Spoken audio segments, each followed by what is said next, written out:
Welcome back to Ben Salutes, and when I was a kid, sugar didn't make my tummy hurt.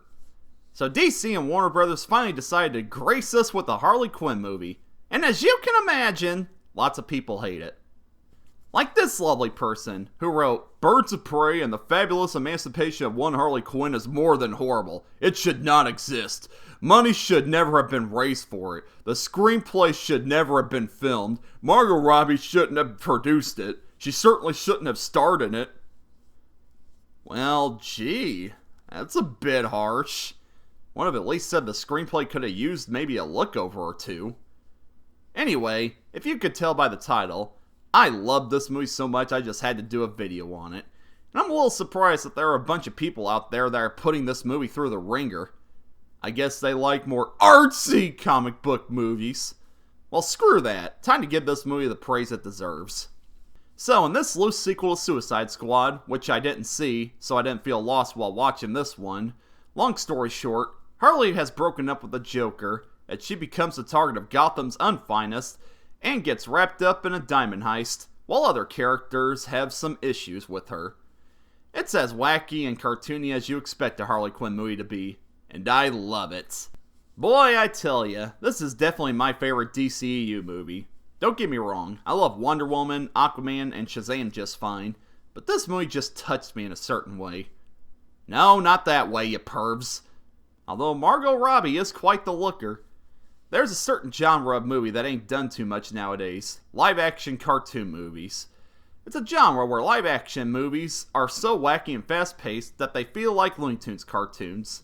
Sure, there are the Deadpool movies, but those feel more like pop culture and meta-comedies than cartoons, as much as I love them. But this movie, now this is a cartoon. And it doesn't feel too out of place because it's Harley Quinn, a character that's always had a wacky sense of humor. The movie moves along fast, and the R rating leads to some pretty brutal yet hilarious scenes that match the main character's personality.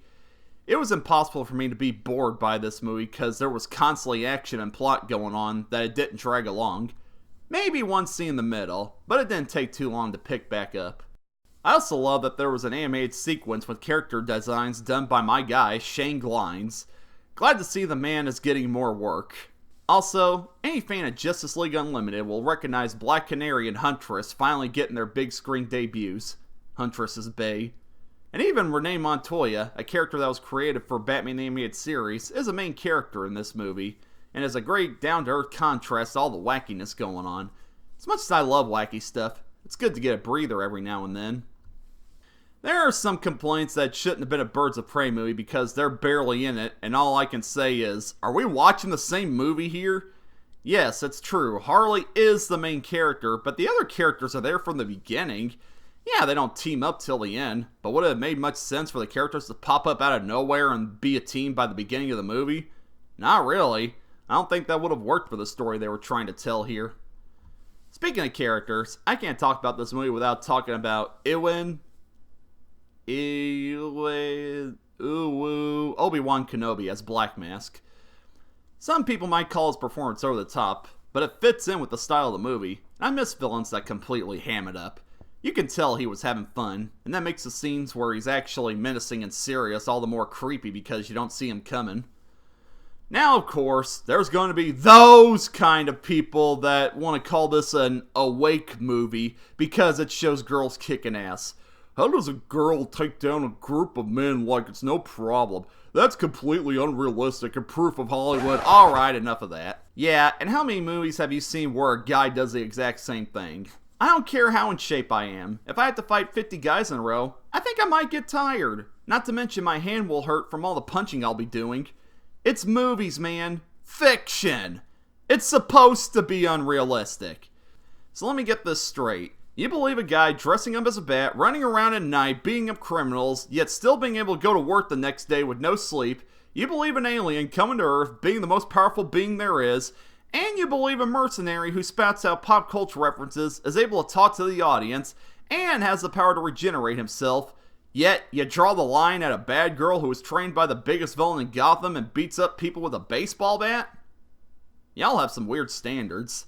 Yeah, but it's still a girl. Who cares? I don't care if it's a guy, girl, whatever. I'm just here to have fun. Dagnabbit. Birds of Prey is simply a fun movie. And when you first fell in love with movies, why did you? Because they were fun. Why'd you fall in love with comic books? Because they were fun. It's a fun comic book movie that wants to do one thing: entertain our asses off. It did for me, so I hope it does for you.